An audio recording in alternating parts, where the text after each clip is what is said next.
proceed. All right. So I'd like to thank the organizers for inviting me to speak at this wonderful conference. I'm very happy to note that this has now become a yearly affair and attendance is gradually increasing, so that's very nice. The disclaimer is that what I'm going to be talking about, I had originally planned to talk about tomorrow at the review talk, but then the organizers told me that all the review talks then would end up being on transport. And so I sort of condensed what I wanted to say tomorrow into this particular talk, and therefore also leaving out quite a few things that I originally planned to talk about. But the good thing is that the stuff that I've left out is stuff that Arindam Ghosh already covered in his review talk. So this is going to be more about the theoretical aspect or certain particular theoretical aspects of transport in the hydrodynamic regime of electrons. So what I'll be talking about has been done with these three very bright students that I was extremely fortunate to work with. All three of them are, or rather were, undergraduate students at IISc, and some part of what I'm talking about formed a part of their undergraduate thesis. So, so I was really very lucky to be able to work with them. So just to set the stage for what I'm going to talk about, and I think Arindam probably covered some of this. So let's consider two different kinds of flows, and sort of two very common kinds of flows. So one is the flow of electrons through a conventional metal, like a wire, and the other is the flow of water through a hollow pipe. And so there are similarities between these two kinds of flows in the sense that you can get a steady flow in both cases by applying a gradient in something. In the case of electrons flowing through a wire, the gradient is in an electrostatic potential, and you get a steady current with a constant of proportionality, which is just Ohm's law. There's something similar which also happens in this case when you have water flowing through a pipe. You apply a gradient in pressure, and again you can get a steady current of water proportional to the pressure gradient with a constant of proportionality. But the difference is that the constant of proportionality in the first case, which is the conductivity, is an intrinsic property of the material. It depends on details of scattering inside the material, band structure, and so on. Whereas here, this constant of proportionality actually does also depend on the geometry of the pipe. And if it's a cylindrical pipe, then it depends on the square of the radius. So in that sense, it's not intrinsic. Of course, the constant of proportionality in this relation, whatever is here, is intrinsic to the fluid that's flowing. And so why is there this difference? So it turns out, of course, the basic flow is different. So in the simplest way of looking at the flow of electrons through a wire, the simplest way of looking at this theoretically is via the Drude model. And the Drude model is something which we're all familiar with. And so what the Drude model tells us is, of course, it gives us Ohm's law, but it also tells us that if you look at the flow velocity, that is essentially a constant across the cross-section of the wire. Whereas here, if you look at the water flowing through a pipe, then the flow profile is something that's called, Poiseuille flow. And so the flow is really governed by the shear viscosity of the fluid.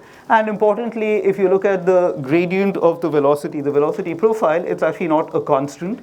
It's essentially zero at the boundaries of the pipe, and then increases towards the center, and then again goes back to zero. So there's this big difference in the velocity profile. And so you can ask, why is there this difference between these two kinds of flows? And the answer has to do with what's happening in the bulk, and especially the fact that when you're looking at electrons flowing through a conventional wire, the momentum of the electrons is not conserved in the bulk. And the reason that the momentum of the electrons is not conserved in the bulk is that there are other degrees of freedom, mostly phonons and impurities, that these electrons can scatter off and lose their momentum to. And of course, there could also be scattering of rough boundaries, and there can be momentum loss there as well. And then, of course, in addition to this, there's also electron-electron scattering, but that is momentum conserving. On the other hand, if you look at water flowing through a pipe, because there's nothing in the interior of the pipe, it's just hollow, so there the only kind of scattering that you have is between the water droplets, and that's momentum conserving, which is what happens in a conventional fluid like water, that the flow actually has momentum conservation in the bulk. And so the differences that I highlighted earlier really come from this, the fact that when you're looking at electrons flowing through a wire, there is no momentum conservation in the bulk, whereas when you're looking at water flowing through a pipe, there is momentum conservation of the bulk. And so you can ask this question, is it possible under any situation in which you can actually get the flow of electrons in some condensed matter system to be like the flow of water through a pipe, or in other words, with momentum conservation in the bulk? And then, like with most other things, it just turns out to be a question of some scales, in this particular case, length scales or time scales. And so if you look at regular Drude-like flow, diffusive flow, then the operative length scale, or the smallest length scale in the problem, is really the mean free path for scattering of the electrons or phonons or impurities, whatever it is that is taking momentum away. That is the lowest, smallest length scale. And so that sort of governs the kind of flow, and you get Ohm's law and diffusive flow. You could also have, as I mentioned earlier, a flow of electrons such that there's scattering from rough edges on the boundary, and that is the dominant mechanism, in which case it's really the size of the channel, or the width of the wire, if you like, which is the lowest length scale in the problem. But then if you want the electrons to flow like water particles through a pipe, then what you actually need is that some length scale that's associated with electron-electron scattering is the smallest length scale in the problem. And so if you can get to this regime, then you can see a flow of electrons like water through a pipe. And this is something that's called hydrodynamic flow. But the important thing is that in most conventional situations, this diffusive length scale is really very, very small. It's the smallest one. And so you really need to do something special in order to get this to be much smaller than the diffusive length scale. And so the fact that this could actually happen was something that was conjectured many years ago, more than 60 years ago, that under the right circumstances, you could actually get this kind of hydrodynamic flow in condensed matter systems. And so in practical terms, what you really need to do is you really need to be able to get this diffusive length scale to be quite large. And the most important requirement for that in a geophysical system is for the sample to be very, very pure. And so over the last decade to a decade and a half, it has actually been possible to synthesize such samples in two-dimensional materials, and various aspects of this kind of flow have actually been observed experimentally, from, for instance, actually observing this velocity gradient that I talked about in the flow. So that has been observed in electron systems indirectly by measuring a local Hall voltage. Then vortices have been observed in electron flow, and this is in a system in which there is no superconductivity, so these are not superconducting vortices, these are actually vortices of the electrons. And then, rather strikingly, one can show that this kind of flow, when it happens in a material like graphene with its unique kind of band structure, gives rise to a violation of the Wiedemann-Franz law. So that was first observed about a decade ago in this experiment. And more recently, Arindam's group has observed an even more striking violation of the Wiedemann-Franz law, mainly, again, in graphene, mainly because of the fact that these samples have a much higher mobility than the samples on which these experiments were done a decade ago. So in this intervening decade, mobilities have gone up, and so there's a pretty striking violation of the Wiedemann-Franz law, which has been observed, and that is one of the signatures, experimental signatures of this kind of hydrodynamic flow. Okay, so just to be clear about terminology, there is what you might call the hydrodynamic description of a system. And so the hydrodynamic description of a system, of course, is a description of the system in terms of some long wavelength, low frequency conserved variables. And so this kind of description applies to any system in which you have such conserved variables. But what I mean by the hydrodynamic regime, as opposed to the hydrodynamic description, is that one of those conserved variables is the momentum. So that's what I mean by the hydrodynamic regime and hydrodynamic flow. Okay. So in conventional metallic systems, you don't have a conservation of momentum. You basically have, in the bulk, a conservation of charge with the continuity equation, and also a conservation of energy.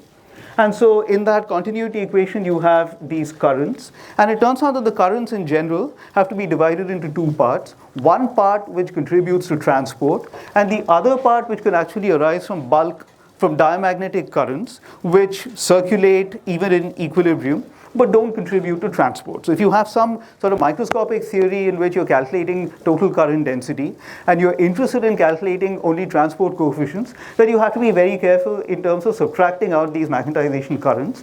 And it turns out that these magnetization currents can actually be written as the curl of some magnetization. In the case of charge, that magnetization is just the usual magnetization that we're familiar with. In the case of energy, there's an analogous quantity called the energy magnetization.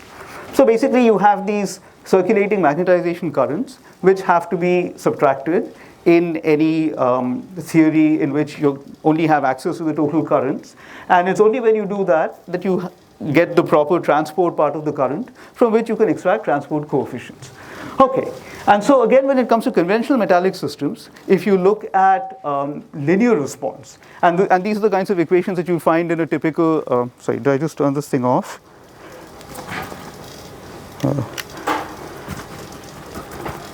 Yeah, hello? Battery may be like discharged. Yeah. Okay, thank you.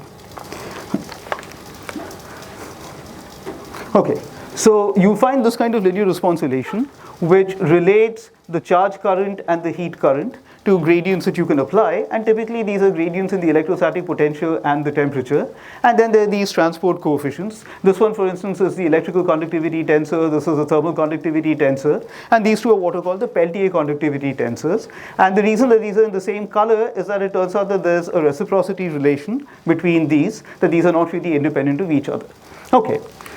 So now if you have a system in which momentum is also conserved in the bulk, you might expect, just on sort of very basic, through very basic considerations, that you would have an expanded set of equations because you now have another conserved density, which is the momentum. And so you should have a current corresponding to that conserved density, which is the momentum current. And similarly, because you have an additional conserved density, you should also be able to induce currents by applying a gradient in the quantity which is conjugate to this conserved density. So in the usual case, for instance, phi, the electrostatic potential, is conjugate to the charge density which is conserved, and the temperature is conjugate to the energy density which is conserved. So now if you have another conserved density, which is a momentum density, then you might think in principle that you should be able to drive currents by applying a gradient in the quantity that is conjugate to this density, and that happens to be the velocity field of the fluid. So you might expect on sort of very general grounds that you would have a more expanded set of equations like this with these additional coefficients. This last coefficient here, by the way, is very familiar to people in fluid dynamics. That's just the viscosity tensor. Okay, so this is, as I said, what you would expect in general. And notice that the more conventional transport coefficients are all even rank tensors, and these transport coefficients, the ones in blue and magenta, which arise from being able to drive a charge and a heat current through a gradient in the velocity field, or equivalently a momentum current through a gradient in the electrostatic potential and the temperature. So these transport coefficients are all third rank tensors, odd rank tensors, but everything else is an even rank tensor, and that's going to be important. Okay, so the thing is that if this is indeed what you would expect and it comes from very general considerations, why is it that no one talks about these coefficients? I mean, like, you would expect them to be there in any fluid, and it turns out that there's a very good reason that you don't normally have to worry about these coefficients, and that's because you can show that these coefficients are identically equal to 0 when the system has inversion symmetry. So this is something that's called the Curie inversion principle. You can also see it from the form of these currents and these particular quantities here and what happens under inversion. And you can show that if you have inversion symmetry, then you actually wouldn't have these coefficients. But then that also tells you that if you break inversion symmetry somehow, then these coefficients can be non-zero. And so that's exactly what we have demonstrated, that you can actually get these coefficients to be non-zero in these electron systems which are in the hydrodynamic regime because of Berry phase effects, that if you also have Berry phase effects, then the Berry curvature can be such that corresponds to breaking inversion symmetry, and these coefficients are non-zero. Okay, so before I go there, So just like there's an Onsager relation between the more conventional Peltier coefficients, it turns out that starting from microscopic time reversibility, one can also derive Onsager relations between these coefficients, and that's the reason that I had a pair of them in blue and the other pair in magenta, because there's an Onsager relation between them, and that's one of the things that these students who worked with me have derived from very general considerations of microscopic time reversibility, that you actually have an Onsager relation between them. Okay, so how do we actually do the calculation? So the way that you can do the calculation is the following, that you start with some Hamiltonian which describes the system, and then of course you can modify the Hamiltonian in the presence of gradients in these potentials. Now when you're working with a temperature gradient, what the standard way of doing the calculation is not to try to introduce a temperature gradient, but equivalently something called a gravitational potential gradient, which locally couples to the energy density in the Hamiltonian, and then you can turn on a gradient in this and do perturbation theory to first order and get the transport coefficient. And similarly, if you're looking at charge transport, you just introduce an electrostatic potential, which does exactly the same thing, and then the gradient in the electrostatic potential is the electric field. And so you can do a linear response calculation in this way. So now when you also have a conserved momentum density, analogously you can introduce something in the Hamiltonian which locally couples to the momentum density, something like, but this now has to be a vector because the momentum density is a vector, so we've just called it some kind of vector potential. The nomenclature is not important. And then you have this Hamiltonian. And so you can now look at what happens to linear order in gradients of these things. Now it's very important, as I said, that you have to subtract these magnetization currents. And in particular, you have to calculate these magnetization currents to linear order in these gradients. And so that's another thing that was done, mainly by Nisarg Chadha. Calculation of these magnetization currents to linear order in the gradients, and these have to be subtracted from the total currents in order to get the transport coefficients. And so these magnetization currents, it turns out, depends on the gradients and the equilibrium values of these magnetizations. So there's a magnetization, as I said, corresponding to charge, there's a magnetization density corresponding to energy, and there's also now a magnetization density which corresponds to momentum. So a stress magnetization, if you like. Okay, so that's sort of the general formalism. And so now specific to the electron fluid, what we do is we use the semi-classical equations of motion. So we think of these electrons as being block waves, and with dynamics given by the semi-classical equations of motion. And as Amit Agarwal mentioned in his review talk, what happens is that when you look at the semi-classical equations of motion, the effect of the crystal goes in two places. So one is, of course, the band structure, and the other is this anomalous velocity, which arises from a Berry curvature, which comes from the band structure. Okay, so one can use these semi-classical equations of motion, and again, like in Amit Agarwal's talk, in order to do these calculations, we employ a Boltzmann transport formalism. Although for what I'll be telling you today, it turns out that we'll only be looking at the non-dissipative components of these coefficients. So it's only the equilibrium distribution function which is important, and we don't really need to calculate a non-equilibrium distribution function coming from Boltzmann transport.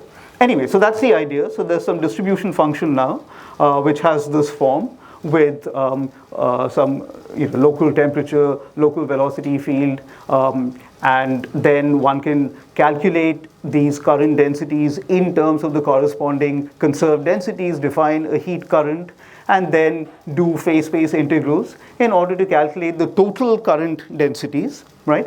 From the distribution function and the velocity and the density. And it's in this velocity here that the anomalous component of the velocity, the R, the P dot cross Berry curvature term, is sitting. So this is the anomalous velocity. And so one has to calculate this, and this gives you the total currents. And so what has to be done after you calculate these is that you have to subtract the magnetization currents from these total currents in order to get just the transport part of the current, and then you can read off the transport coefficients. So anyway, so it turns out that if you want to calculate the total transport charge current, then this is what it is, and here's the subtraction of the so 5 minutes? Okay, it'll be done. Yeah. So this is the charge magnetization current, and one can actually obtain an expression for this charge magnetization density, the equilibrium charge magnetization density in terms of the Berry curvature. So this is for the usual magnetization, the charge magnetization.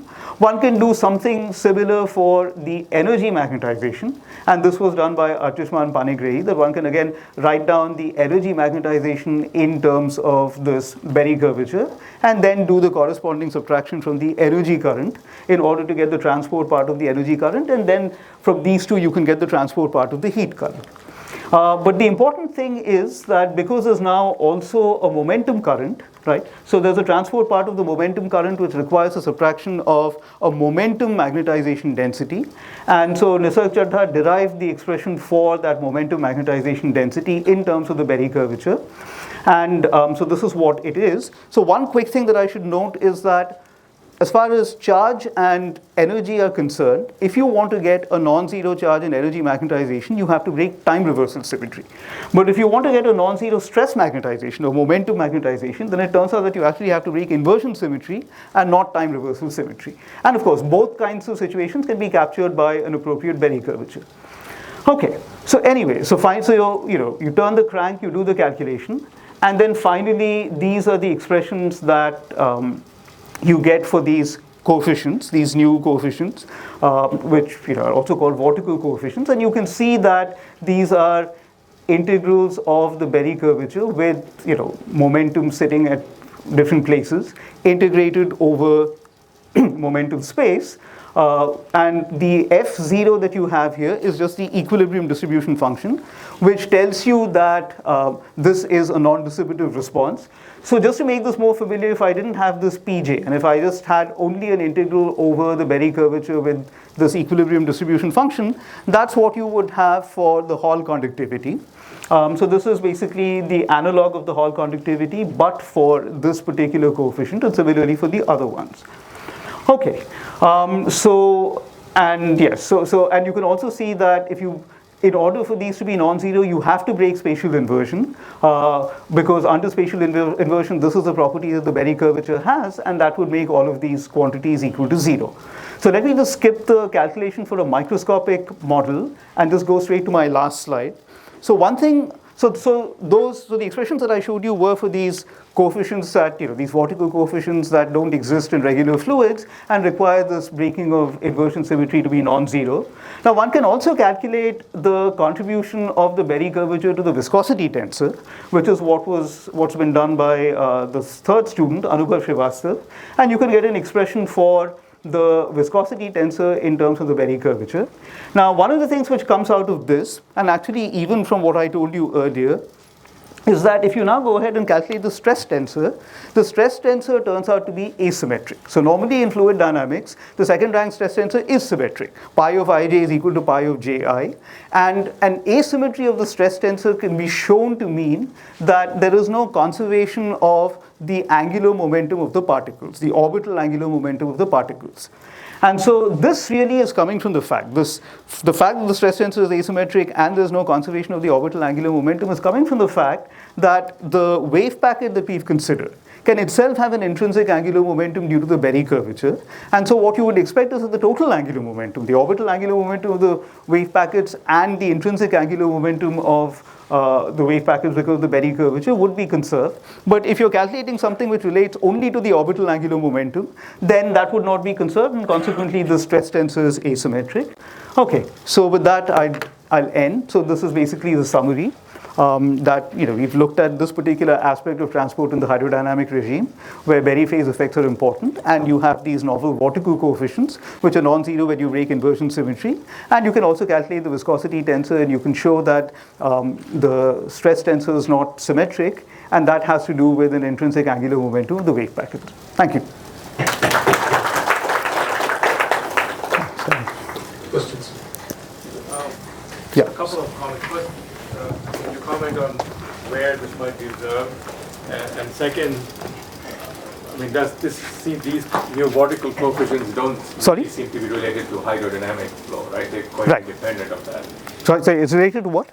Well, okay, let me start with the second one. The vortical coefficients have nothing to do with hydrodynamic flow as such. Well, okay, so they have to do with hydrodynamics in the sense that I need momentum conservation in order to define these coefficients because, yeah, because I'm getting a current flow by. Yeah. I got it. Sorry. All right. My other question was, okay, do you have any proposal where this could be measured? The microscopic. Where could this be measured? Where could this be measured? Okay. So I think so that sort of is a fly in the ointment right now. So the cleanest way of measuring this would be if you could somehow induce some sort. So you need a system in which you break inversion symmetry. And I guess there are, 2D materials. I've seen in certain papers that for the kinds of inversion symmetry breaking that you need here, tungsten diphosphide is a good material. But anyway, if you can get such a material, then the simplest thing that you can do is if you can induce some sort of Couette flow in the material. So if you have a gradient in the electron velocity, but no net flow, because, I sort of glossed over that. These have been calculated assuming that there is no net flow of the electron. So that's a Couette configuration. If you could do that, then in principle, if you now look at the current that you get when you induce this kind of Couette flow, that should give you at least these vortical coefficients. But maybe a more practical thing to do is to actually induce Poiseuille flow and not Couette flow, because for that you just need to apply an electric field rather than having this gradient. With electrons going one way on one side and another way on another side. And then, you're going to get some flow which will have contributions from the regular Poiseuille flow and also from this, because there is a gradient of the velocity field. And so then you'll have to subtract out the regular Poiseuille contribution and then get this. But I don't know if that's an easy experiment to do at all. Yeah, can you speak into the mic, please? Hi. So, are you suggesting that this then, based on what Arindam said, could this then be applied to the really charge neutrality point of graphene?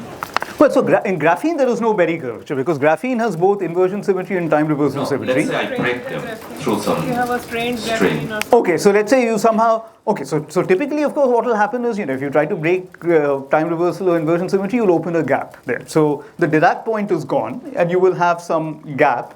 And then in principle, yes, I mean, you could apply this. So again, there's certain things that I glossed over that I'm looking only at a single band here.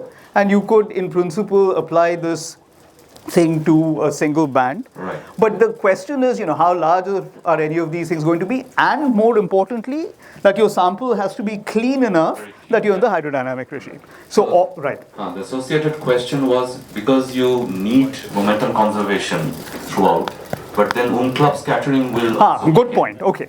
So let me just quickly answer that question. So one of the things that you can see about these expressions that I wrote is that I've got bare factors of momentum sitting in a momentum integral.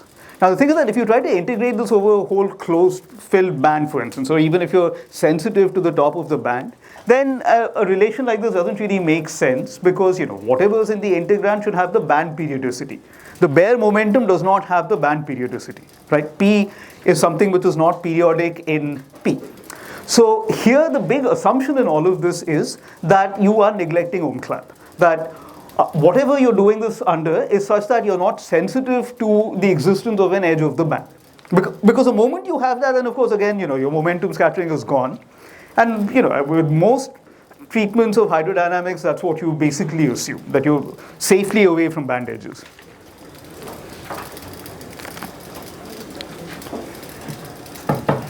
Thank you for the wonderful talk, sir. Thanks. So one of the clarification is to make sure we have a momentum conservation in the bulk. So one of the condition is electron-electron length scale is the smallest, but should we impose another length scale making the diffusion scattering length scale should be much larger than the main free path of the system to ensure the more you mean accurately. sorry.